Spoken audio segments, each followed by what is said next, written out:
हीरे वास्ते तो सुई धागा भी है, वो सब कुछ चिट्ठी च लिखेगा। पर जिन्हें जिन्हें कृष्ण चिट्ठी पढ़ता है सब रोंदा, सब रोंदा कृष्ण। कदे कदे चिट्ठी पढ़ता, कदे कदे शम कृष्ण रोंदा। आखदा सुदामा मड़ा भी तेरी पत्नी के सामने कितना होगा, भी तेरी पत्नी के सामने मुंह कितना दसेगा। दुनिया के द्वारकाधीश ते तेरी पत्नी के सामने क्यों दसेगा कि द्वारकाधीश का मित्र। ते बच्चे भुखे, कपड़े फटे ने, धोती फटी दी।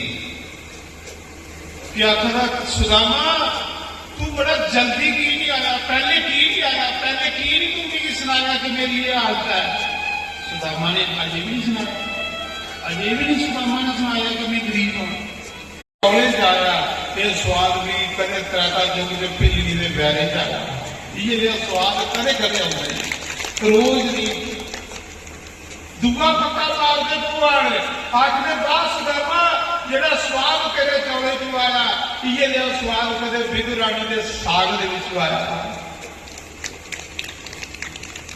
भगवान रोई रोई खाते सुदामा के आखदा कृष्ण मेरी पता जेड़ा स्वाद है, कृष्ण कोई स्वाद नहीं, पर तू गरीबे की खट्टी होना। भगवान तेरा काम है गरीबे की खटना, तेरा काम है गरीबे को पर्दा पाना।